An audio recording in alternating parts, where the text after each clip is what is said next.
नमस्कार दोस्तों। आइए सुने कहानी ममाज बॉय, जिसकी लेखिका है सुप्रसिद्ध कहानीकार मालती जोशी जी। ये कहानी एक ऐसे बेटे की है जो अपने माँ के प्रति अटूट प्रेम के कारण उनकी कुंठाओं को उनके जाने के बाद भी अपने पारिवारिक जीवन में जी रहा था और जिसका उसके पारिवारिक जीवन पर बहुत ही बुरा असर पड़ रहा था। दोस्तों, यदि आपने अभी तक मेरा चैनल सब्सक्राइब नहीं किया है तो मेरी आपसे विनती है कि इसे सब्सक्राइब कर लें और मेरी कहानियों को लाइक और शेयर भी कर लें। तो आइए सुने कहानी। वो महिला जाने के लिए उठी ही थी कि मनोज दफ्तर से लौट आया। दरवाजे में ही सामना हो गया। उन्होंने नमस्ते की। मनोज ने गर्दन की हल्की सी जुम्बिश के साथ उसका उत्तर दिया और भीतर चला गया। मनीषा उन्हें छोड़ने गेट तक चली गई। मैं असमंजस में कुछ देर खड़ी रही, फिर कुर्सी पर बैठ गई। मनीषा उन्हें विदा करके लौटी, तब तक मनोज भी फ्रेश होकर आ गया था। छूटते ही बोला, ये नौटंकी यहाँ क्यों आई थी? मनीषा बोली, छी, अपनी नहीं तो उनकी उम्र का तो ख्याल कीजिए। उसके स्वर में हल्का सा रोष था। सॉरी, अब ये बताओ यहाँ क्यों आई थी? नाटक की टिकट बेचने। उनका क्लब कैंसर पीड़ित गरीब महिलाओं के लिए चैरिटी शो कर रहा है। नटरंग ग्रुप उसके लिए हैबदन प्रस्तुत कर रहा है। कितने टिकट लिए? 2। मौसी जी बोली, तुम दोनों चले जाना, मैं बच्चों को देख लूँगी। I am least interested. तो आप घर पे रुक जाना, मैं और मौसी चले जाएंगे। मनोज का चेहरा तमतमा गया था। किसी अप्रिय स्थिति को टालने के लिए मुझे ही हस्तक्षेप करना पड़ा। मनीषा, ऑफिस से लौटे पति से कोई बात मनवानी हो तो पहले उसके लिए गर्मा गर्म चाय नाश्ता परोसना चाहिए। सॉरी मौसी जी, मुझे याद ही नहीं रहा, कहते हुए मनीषा उठी और किचन में चली गई। मनोज ने एक पेपर उठा लिया और उसमें सिर डालकर बैठ गया।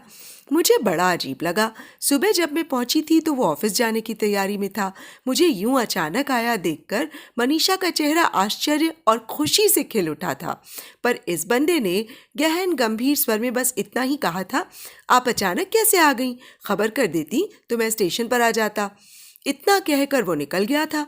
ठीक है, उस समय बात करने का समय भी नहीं था, दफ्तर को देर हो रही थी। पर अब तो फुर्सत में हो भाई, अब तो बोलो, कुछ मेरे हाल चाल पूछो, कुछ अपने बताओ। ये क्या कि सुबह पढ़ा हुआ पेपर फिर पढ़ने बैठ गए? बैठे बैठे मैंने मेज पर रखी पत्रिकाएं पलटना शुरू कर दिया। अरे वाह, ये अमृत कलश, साधना, संदीपनी वगैरह पत्रिकाएं तुम्हारे यहाँ अब भी आ रही हैं? हाँ, और आती रहेंगी, उसने चेहरे से पेपर हटाते हुए कहा। ये मम्मी की प्रिय पत्रिकाएं थीं।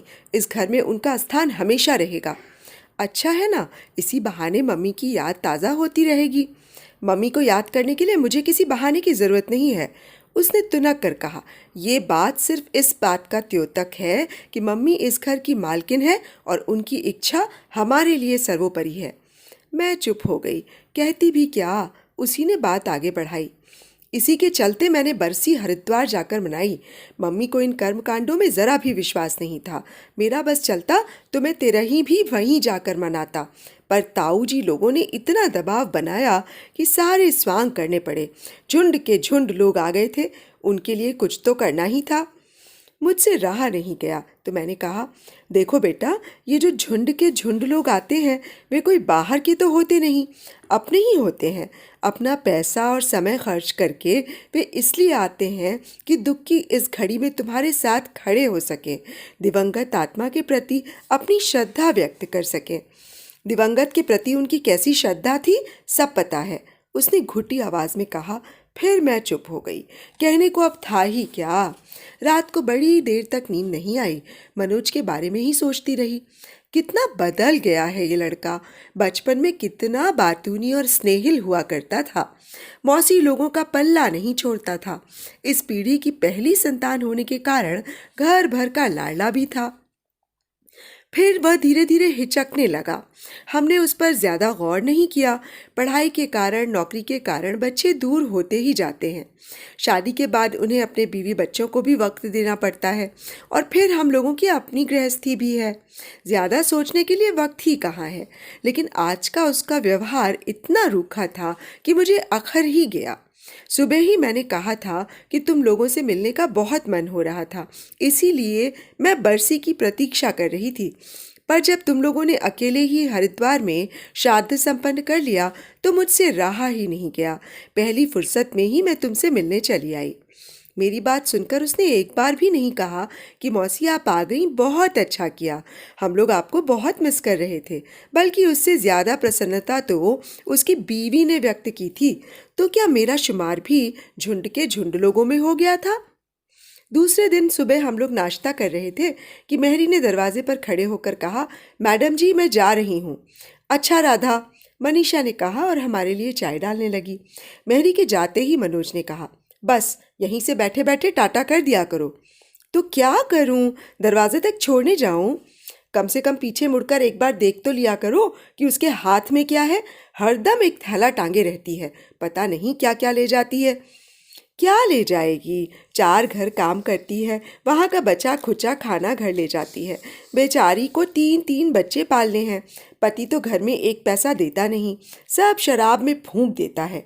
कमोबेश सभी काम वालियों की यही कहानी होती है। मैंने कहा, क्या पता कितनी कहानी होती है और कितनी सच्चाई। ये लोग मेलो ड्रामा करने में तो माहिर होती हैं, लोगों की इमोशनल ब्लैकमेलिंग करती हैं, और हमारी श्रीमती जी तो दया का भंडार है।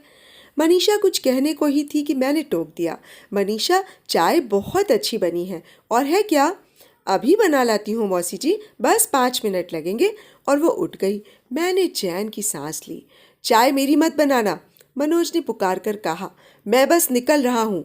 और अपना टिफ़िन और बैग उठाकर वो चल दिया। मनीषा चाय लेकर आई तो बोली, मौसी जी आपने देखा ना, बिल्कुल मम्मी जी की तरह होते जा रहे हैं। मुझे तो लगता है मम्मी जी की आत्मा उनके लाडले में आकर बस गई है। उन्हें भी लगता था कि मैं घर लुटाई दे रही हूँ, इनका भी यही ख्याल है। मनीषा की ये बात मुझे सुनने में अच्छी नहीं लगी, पर वो गलत भी नहीं थी। पुरुष जब इन छोटी बातों में दखल देते हैं तो सचमुच बड़ी कोफ्त होती है। अब आप ही बताइए मौसी जी कि सुबह मैं बच्चों को तैयार करूं, इनका टिफ़िन बनाऊं या राधा पर पहरा दूं? कहते हैं साबुन की पूरी बरनी उसके हवाले कर देती हो, पता नहीं कितना डालती है, कितना ले जाती है। विज्ञापनों का हवाला देते हैं कि एक विम बार महीना भर चलता है, तुम्हारे घर में 15 दिन में ही समाप्त हो जाता है।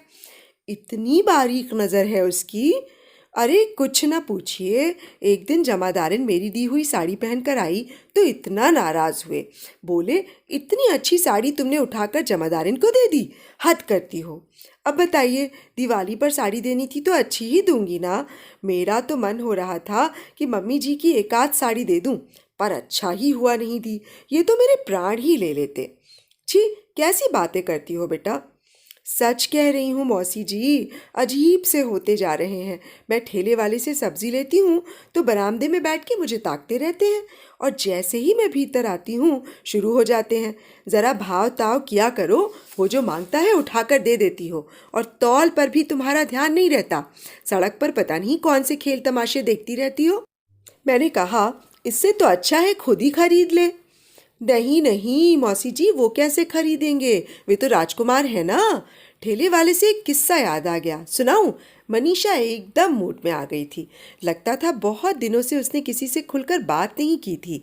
आज अच्छा मौका था, पूरी आज़ादी थी। घर पर न पति थे न बच्चे। एक दिन मैं सब्जी ले रही थी कि सामने वाली आंटी भी आ गईं, मुझसे हालचाल पूछने लगीं। ठेला वाला चला गया तब भी हमारी बातचीत जारी ही थी।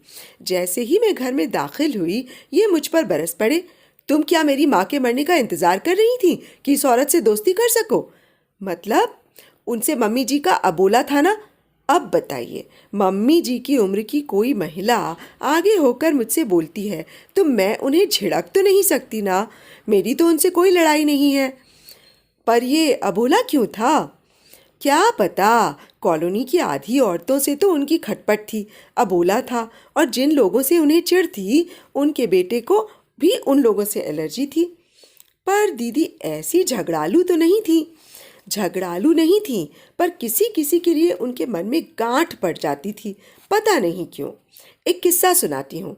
पापा जी की जब डेथ हुई, उनके एक कलीग अमेरिका में अपने बेटे के पास गए हुए थे। लौट कर आए तब उन्हें इस हादसे का पता चला। दोनों पति पत्नी फौरन मिलने चले आए। उनका फ़ोन आते ही मम्मी जी ने साफ कह दिया वे बाहर नहीं आएंगी, वे किसी से मिलना नहीं चाहती। वे लोग आए तो मैंने बहाना बना दिया कि उनकी तबीयत ठीक नहीं है। वे सज्जन तो बाहर बैठे रहे। श्रीमती जी हालचाल पूछने कमरे में चली गईं। मम्मी जी आराम से कुर्सी पर लेटे लेटे पुस्तक पढ़ रही थी। मेहमान देखकर उन्होंने पुस्तक तो रख दी, पर ना उठी ना कुछ बोली, बस टुकुर टुकुर देखती रहीं। 2-4 औपचारिक वाक्य बोलकर वो महिला बाहर निकल आई। मुझे इतनी शर्म आ रही थी कि क्या बताऊं। मैंने उनसे खूब माफ़ी मांगी, पर वे बोली, तुम क्यों माफ़ी मांग रही हो? यह तो अपेक्षित ही था। वे कभी हम लोगों से बात नहीं करती। शादियों, ऑफिस के फंक्शंस में हम लोग मिलते रहे हैं, पर उन्होंने कभी बात नहीं की। बल्कि आज करती तो मुझे आश्चर्य होता। इसीलिए मैंने मना भी किया था, पर पति देव नहीं माने। बोले ऐसे मौक़ों पर पुरानी बातों को भूल जाना चाहिए। वैसे बात कुछ थी भी नहीं, पर पता नहीं उनके दिमाग में क्या चलता रहता है। मनीषा, कई लोग हीन बोध से इतने ग्रस्त हो जाते हैं कि सारी दुनिया उन्हें शत्रु लगने लगती है। पर हीन बोध क्यों? किस लिए? लोग भूल जाते हैं कि उनके पास क्या खूबियां हैं, बस अपनी खामियों को लेकर बिसूरते रहते हैं। अब ये हमारी दीदी को ही देख लो। शादी से पहले इतना अच्छा गाती थीं, स्कूल में, कॉलेज में हमेशा इनाम पाती थीं। रिश्ते की शादियों में, मोहल्ले के गणेशोत्सव में, दादी के सत्संग मंडल में उनकी बड़ी मांग होती थी। कढ़ाई बुनाई में माहिर थीं, उनके हाथ की सफाई देखते बनती थी। कितनी सुंदर अल्पना डालती थीं। तीज त्योहार पर पूरे घर को पूर देती थीं। उनकी रसोई की निपुणता तो तुमने भी अनुभव की होगी। हाँ, खाना बनाना तो मैंने यहीं आकर सीखा है। पर आप बता रही थी कि मम्मी जी बड़ा अच्छा गाती थीं। मैंने तो कभी उन्हें गुनगुनाते भी नहीं सुना। वही तो बता रही हूँ बेटा। शादी के बाद उनकी सारी खूबियों में जैसे जंग लग गया। उसका कारण भी है। तुम तो जानती ही हो, हिंदुस्तान में नई बहू की गुणवत्ता पर रखने के 2 मानदंड हैं, रूप और रुपया। हम मध्यम वर्गीय माता पिता की संतानें हैं। अपनी तीनों बेटियों की शादी उन्होंने खूब धूमधाम से की, पर बोरी भरकर रुपया नहीं दे सके। हम दोनों की ससुराल में पैसों की अहमियत ज़्यादा थी। रुपयों की कमी को पाटता है रूप, और तुम तो जानती हो, हिंदुस्तानी व्यक्ति के लिए रूप का पर्यायवाची है रंग, गोरा रंग।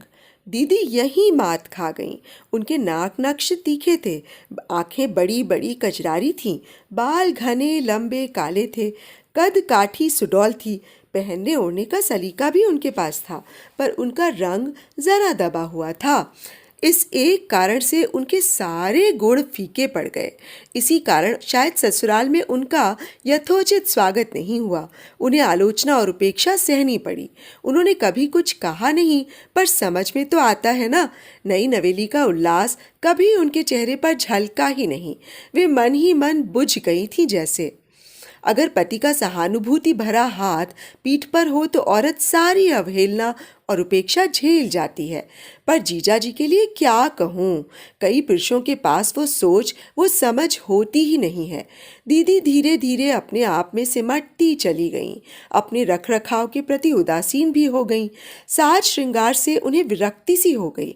हम दोनों बहनें उन्हें खूब डांट लगाती, कहती कि दुनिया भर की औरतें हमेशा जवान बनी रहने के लिए तरह तरह के जतन करती हैं, कैसे कैसे नुस्खे अपनाती हैं, पर तुम हो कि असमय बुढ़ापे को निमंत्रण दे रही हो। हम उन्हें ब्यूटी टिप्स देते, उपटन बना कर देते, तरह तरह की क्रीम भी ला कर देते, पर सब व्यर्थ हो जाता था। मौसी, उन्हें जैसे भी रहना था ये उनका अपना फैसला था, उससे किसी को कोई शिकायत नहीं हो सकती। पर होता क्या था कि जो लोग टिप टॉप स्मार्टली ड्रेसअप होती या स्टाइलिश लुक में नज़र आती, उनसे मम्मी को चिढ़ हो जाती। वे उन्हें तरह तरह के नाम ले डालती, छम्मक छल्लो, heroine, miss India, fair and lovely या बूढ़ी गोरी लाल लगाम तो उनका तकिया कलाम था। अब मुश्किल ये है कि ये भी उन्हीं की तरह सोचने लगे हैं। रोज़ तो आप देख ही रही हैं कितनी सादगी से रहती हूँ मैं, पर कहीं फंक्शन में जाने के लिए तैयार होती हूँ तो इतनी टोका टोकी करते हैं कि क्या बताऊँ। इतनी डार्क लिपस्टिक क्यों लगाई है? साउथ इंडियन हीरोइन की तरह बड़ा लंबा सा गजरा क्यों लटका लिया? ये झुमके तुम्हारे चेहरे से भी बड़े लग रहे हैं। सुन सुनकर बोर हो जाती हूँ मैं, सारा मूड हवा हो जाता है। लगता है अगर यही हाल रहा तो एक दिन मैं भी मम्मी जी की तरह निस्संग हो जाऊंगी। ए लड़की, खबरदार जो ऐसा किया, बहुत पिटोगी। मैंने उसे प्यार से टपट दिया। वो हंस पड़ी और मुझसे लिपट गई। मुझे मनीषा पर बड़ी दया आ रही थी। इतनी प्यारी लड़की है, ऐसे सन की सोल्जर के साथ कैसे निभा रही है ईश्वर जाने। मेरी लेकिन उसने खूब खातिरदारी की, मुझे खूब घुमाया, मॉल ले गई, बिरला मंदिर में दर्शन कराए, शहर की मशहूर चाट खिलाई। बच्चे स्कूल में थे, उतनी देर में हम लोगों ने एक मैटनी भी देख ली। उसका बहुत मन था एक रात कहीं बाहर खाने का, पर मनोज के पास समय ही नहीं था। उसकी मेरी मुलाकात सुबह नाश्ते के समय होती या फिर रात को खाने की मेज़ पर। बाहर खाना खाने का मुझे खास शौक नहीं था, पर ड्राइंग रूम में बैठकर देर रात तक गपशप तो की जा सकती थी, पर वो भी नहीं हुआ। मनोज सचमुच बिजी था या मुझसे बच रहा था। मनीषा ने बताया था कि स्मार्ट, स्टाइलिश या टिप टॉप महिलाओं से मम्मी जी को बहुत चिढ़ थी, और जिनसे उन्हें चिढ़ थी उन लोगों से बेटे को भी एलर्जी थी। मुझे याद आया, जीजा जी हमेशा मुझे स्मार्ट बेबी कहते थे, पिंकी को पिंकी द ग्रेट कहकर बुलाते थे, और मैं शो स्मार्ट बेबी। क्या मेरी स्मार्टनेस दीदी को अखरती थी? क्या जीजा जी की प्रशंसा उन्हें चुभती थी, खलती थी? क्या मैं भी उनके शक के दायरे में थी? मनोज की बेरुखी कहीं उसी का प्रतिबिंब तो नहीं? सोचकर मन खट्टा सा हो गया। आखिर मेरे जाने का दिन आ पहुंचा। वादे के मुताबिक मनोज घर जल्दी आ गया था। मुझे स्टेशन पर उसे ही छोड़ना था। बच्चों की ट्यूशन का समय था तो मनीषा का घर में रहना जरूरी था। अश्रुसिक्त नैनों से उसने घर में ही मुझे विदाई दी। ट्रेन 5-10 मिनट लेट थी। प्रतीक्षा में खड़े हम दोनों इधर उधर की बातें करते रहे। इतनी फुर्सत में वो मुझे पहली बार मिला था। एकाएक मैं भावुक हो आई। मनोज, मैंने कहा, तुम जानते हो मौसी को कहीं कहीं मासी भी कहते हैं, मतलब माँ जैसी। मौसी और माँ में कोई अंतर नहीं होता बेटा, दोनों एक ही ममता देती हैं। इसीलिए जब भी कभी मम्मी की याद आए, बेखटके मेरे यहाँ चले आना, मुझे बहुत अच्छा लगेगा। थैंक्स, उसने अपने गहन गंभीर स्वर में कहा। थैंक्स फॉर द इनविटेशन मौसी, पर माफ़ कीजिए, मैं मम्मी की जगह किसी और की कल्पना ही नहीं कर सकता। She was one and the only for me. Thanks all the same. मैं तो सन्न रह गई। इस लड़के ने माँ के नैन नक्श तो लिए ही हैं, क्या उसकी तीखी जुबान और तुनक मिजाजी भी विरासत में ले ली? बहुत बुरा लगा, अपने लिए कम, मनीषा के लिए ज़्यादा। रात को ट्रेन में अपनी बर्थ पर लेटी मैं उसी के बारे में सोच रही थी। माँ का नाम लेते ही ये लड़का इतना आक्रामक क्यों हो जाता है? इसे ऐसा क्यों लगता है कि सामने वाला उसकी माँ की अवमानना कर रहा है? शायद उसने बचपन से अपनी माँ को अकेले अन्याय से जूझते, उपेक्षा सहते देखा है। इसीलिए उसके अवचेतन में ये भाव बैठ गया है कि माँ की रक्षा उसे ही करनी है। अनजाने में ही वो माँ की ढाल बन गया है। माँ की मृत्यु के बाद भी उसकी गरिमा के प्रति सचेत है, सतर्क है। काश बेटे की 1/4 संवेदनशीलता भी अगर जीजाजी के पास होती तो आज इतिहास दूसरा होता। मेरी स्नेहमयी दीदी न इस तरह नकारात्मकता का प्रतीक बनती, न बेटा इतना असहिष्णु होता। काश। तो अभी आप सुन रहे थे ममाज बॉय, मालती जोशी जी द्वारा लिखित एक कहानी। आप सबको कहानी और मेरा कथा वाचन कैसा लगा मुझे ज़रूर बताइएगा। तो अब मुझे इजाज़त दीजिए। नमस्कार।